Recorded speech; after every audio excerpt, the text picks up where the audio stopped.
ఎట్లా ఇస్తారండి? ఇది ప్రైవేట్ ల్యాండ్, ఇది గవర్నమెంట్ ల్యాండ్ కాదు, ఇది సొంతం ప్రైవేట్ ల్యాండ్. ఇది ప్రైవేట్ ల్యాండ్ లో మేము ఉంటున్నాం, ఆయన డెవలప్మెంట్ కోసం మమ్మల్ని అడుగుతున్నాడు ఎక్వైర్ చేసుకోవడానికి.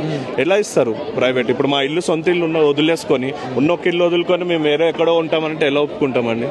అండ్ ఇక్కడ పిల్లలకి కన్వీనియంట్, మొత్తం స్కూల్స్ కి కానీ మెడికల్ పరంగా కానీ అన్ని విధాలుగా కానీ కన్వీనియంట్ ఉంటుంది. ఇక్కడ వదిలేసి ఎక్కడో ఇస్తారు, మేము ఎక్కడో వెళ్తామంటే అసలు ఎందుకు ఇస్తారు? అసలు మేము ఎగ్నెస్ట్ ఉన్నాం, ఇయ్యము. ఏంటండి రోజు రాత్రి దగ్గర వారం 15 రోజుల నుంచి పిల్లలకి నిద్ర లేదు, ఇంట్లో మాకు నిద్ర లేదు, ప్రశాంతత లేదు. ఇప్పుడు ఇల్లు ఉన్న సొంతంగా ఇల్లు కట్టుకున్నాం, డబ్బు కూడబెట్టుకొని సగం డబ్బులు డౌన్ పేమెంట్ కట్టి మిగతా ఈఎంఐ తీసుకొని కట్టుకున్నాం. ఆ ఇల్లు పోతే ఈఎంఐ ఎవడు వదులుతాడా? ఈఎంఐ కట్టాల్సిందే కదా. అట్లాంటిది వదులుకుంటే ఎట్లా ప్రశాంతత ఉంటుందా మాకు? చెప్పండి. మేము కూడా చెప్పాలంటే ఆ టైంలో కాంగ్రెస్ కి కూడా సపోర్ట్ చేసినాం మేము దగ్గరుండి. ఇప్పుడు మేము ఇట్లా అవుతుందని తెలిస్తే మేము సపోర్ట్ చేస్తారా? ఇంకోసారి చేస్తామా అసలు ఇట్లాంటి వాళ్ళకి? ఇల్లే పోతుంది అంటే ఇంకెందుకు చేస్తాము? 10 ఎకరాలు కాకుండా మీరు ఆ 70 ఎకరాల్లో చేసుకోవచ్చు కదా, చేసుకోవాలనుకుంటే. మరి ఏముంది ఆయన ఆలోచన విధానం వెనకాల మనకి ఏం తెలుసు?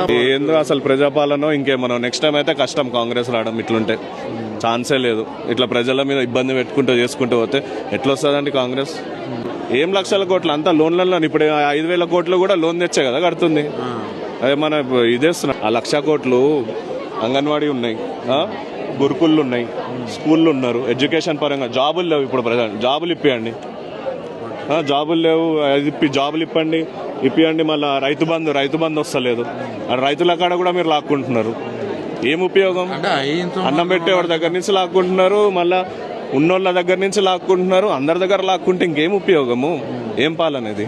రూపాయి కూడా పెట్టుకొని పేదోడు ఆశ ఏంది? ఇల్లు ఉండాలి, సొంత ఇల్లు, టైంకి తిండి. నువ్వు ఇల్లు లాగేసుకుంటున్నావు, తిండి కూడా ఇస్తలేవు. 2 పోతే ఇంకేం ఉపయోగం? ఎట్లా బతుకుతారండి మీతో వాళ్ళు? అహింసా మార్గం ఏం అహింసా మార్గం? ఇప్పుడు ఇది చేస్తుందంతా హింసే కదా. ఇంతమంది శాపాలు, ఇంతమంది కడుపు బాధ, ఇంతమంది ఏడుపులు తగిలితే ఆయన ఎట్లా బాగుపడతాడు? దేవుడిగా తెలియాల.